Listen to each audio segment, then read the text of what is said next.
రాజమౌళి దర్శకత్వంలో RRR cinema తర్వాత మహేష్ బాబుతో సినిమా ఉంటుందని 2 ఏళ్ల క్రితం 2022లోనే చెప్పారు. కానీ అప్పటి నుంచి ఇప్పటిదాకా ఈ సినిమా నుంచి ఎలాంటి అధికారిక ప్రకటన లేకపోవడం గమనార్హం.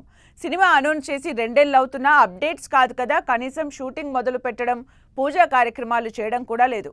దీనిపై మహేష్ అభిమానులు తీవ్ర నిరాశ చెందుతున్నారు.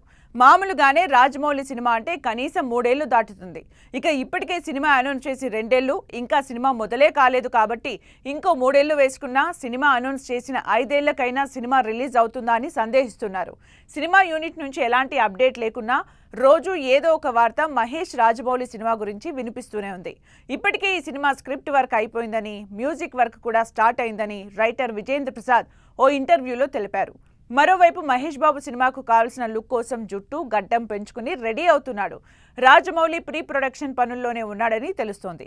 అయితే అధికారికంగా పూజా కార్యక్రమాలు నిర్వహించి సినిమాని ఎప్పుడు మొదలు పెడతారా అని అందరూ ఎదురు చూస్తున్నారు. తాజా సమాచారం ప్రకారం ఆల్రెడీ మహేష్ రాజమౌళి సినిమా పూజా కార్యక్రమాలు మొదలు పెట్టాలనుకున్న ప్రస్తుతం ఆషాఢ మాసం అడ్డొచ్చిందట. సాధారణంగా ఆషాఢ మాసంలో మంచి ముహూర్తాలు ఉండవని, కొత్త పనులు ఏవీ మొదలెట్టరని అంటారు. ప్రస్తుతం జూలై 6 నుంచి ఆగస్టు 4 వరకు ఆషాఢ మాసం ఉండటంతో ఇది అయ్యాక సినిమాని అధికారికంగా పూజా కార్యక్రమాలతో మొదలు పెడతారని ఇండస్ట్రీ టాక్. ఎలాగో మహేష్ బాబు పుట్టినరోజు ఆగస్టు 9న ఉండటంతో ఆ రోజు మంచి ముహూర్తం ఉంటే మొదలు పెడదామని, లేదా ఆషాఢ మాసం అయ్యాక మంచి ముహూర్తం చూసుకుని మొదలు పెడదామని మూవీ యూనిట్ అనుకుంటున్నట్టు సమాచారం.